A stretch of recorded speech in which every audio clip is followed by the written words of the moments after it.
Hello दोस्तों, तो आज हम वेस्ट मटेरियल से 3 DIY बनाएंगे। तो पहला DIY बनाने के लिए हम यूज करेंगे इन स्टिक्स को। आप लोग सोच रहे होंगे कि ये वेस्ट मटेरियल कैसे हुई। अब इसके पीछे एक स्टोरी है, वही मैं आप लोगों को सुना देती हूँ। तो स्टोरी कुछ ऐसी है कि गर्मियों के टाइम पे मैं आइसक्रीम खा रही थी और आइसक्रीम खाते खाते आइसक्रीम तो मेरे पेट में चली गई और स्टिक मेरे हाथ में रही। ये वाली स्टिक, हाँ यही वाली स्टिक। ये स्टिक मेरे हाथ में थी और मैं सोचने लगी कि इससे कुछ तो DIY बन सकता है। लेकिन एक स्टिक से क्या ही बनेगा। उस टाइम पे मेरे मामू और फूफो के बच्चे आए हुए थे, तो मैंने उनसे बोला कि जब तुम आइसक्रीम खाओगे तो स्टिक मुझे दे देना। और फिर क्या, मेरे मामू फूफो और चाचा के बच्चों ने आइसक्रीम खाई और बहुत सारी स्टिक इकट्ठी करके मुझे दे दी। अब आप लोग बताओ कि ये वेस्ट मटेरियल हुई कि नहीं। और उन्होंने इतनी मेहनत से स्टिक इकट्ठी करके दी थी, मुझे इनसे कुछ अच्छा ही बनाना था। इस DIY को सोचने में मुझे इतना टाइम लग गया कि मुझे लगने लगा कि मैं इनसे कुछ बना ही नहीं सकती। लेकिन फिर दिमाग को दौड़ाया, सोचते सोचते ये DIY दिमाग में आ ही गया। अब इतनी सारी बकवास करने के बाद मेरे पास कुछ बोलने के लिए है नहीं, तो मैं सोच रही हूँ कि अपने DIY के बारे में कुछ बता देती हूँ। हाँ पता है कि आप लोग देख के समझ जाओगे, लेकिन मुझे तो कुछ बकवास करनी है ना। इस DIY को थोड़ा अच्छा लुक देने के लिए मैंने क्रीप पेपर से पत्तियों की टहनी बनाई है और ऐसे ही हम 2 बनाएंगे। और इनको लगाने के बाद हमारा पहला DIY कंप्लीट हो गया है। चलो कमेंट करके बताओ कि आपको ये DIY कैसा लगा।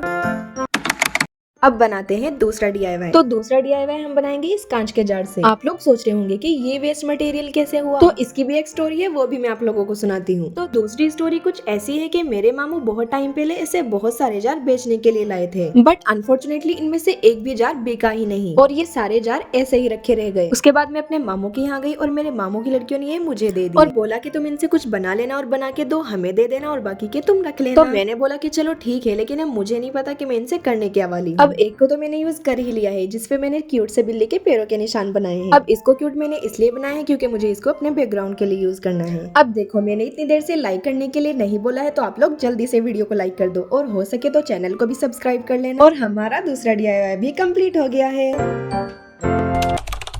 और अब बनाते हैं तीसरा DIY। ओहो, अब ये वेस्ट मटेरियल कैसे हुए। रुको रुको, वेस्ट मटेरियल ये नहीं, वेस्ट मटेरियल तो ये है। तीसरा DIY हम इस नोटबुक के पेजेस से बनाएंगे और ये चाइनीज जैसी हैंडराइटिंग मेरी नहीं, मेरे भाई की है। नहीं, इस DIY के पीछे कोई स्टोरी नहीं है। इन पेजेस को मोड़ क्यों रही हो। अब ऐसी हैंडराइटिंग होगी तो उसको फ्रेम में लगा के थोड़ा ही रखेंगे, ऐसे ही मोड़ेंगे। अरे मेरा मतलब है ऐसे ही तो मोड़ मोड़ के DIY बनेगा। अब मैं आपको सच्ची सच्ची बता देती हूँ, ये DIY मैंने Pinterest पे देखा। आइडिया Pinterest का है, बट तरीका मेरा ही है। अगर कोई चीज मुश्किल हो तो उसको आसान बनाना ही कलाकारी है। अब मैंने इसको Pinterest पे देखा तो मुझे मुश्किल लगा, तो मैंने इसको आसान तरीके से बनाना सिखा दिया। तो सबसे पहले हम छोटे छोटे बहुत सारे फ्लावर कट करेंगे और फिर सारे फ्लावर कट करने के बाद इनको अपने गोले के ऊपर लगाएंगे। अब सारे फ्लावर को अपने गोले के ऊपर लगाने के बाद हमारा ऐसा बड़ा सा फ्लावर बन जाएगा। अब इसको थोड़ा सा डेकोरेट करने के लिए इसके बीच में छोटे छोटे हाफ कट बीड लगाएंगे। और देखो, हमारा तीसरा DIY भी कंप्लीट हो गया है और मैंने ऐसे ही 3 और बनाए हैं। चलो अब जल्दी से कमेंट करके बताओ कि आपको इन तीनों DIY में से कौन सा DIY ज्यादा प्यारा लगा। Okay, bye bye.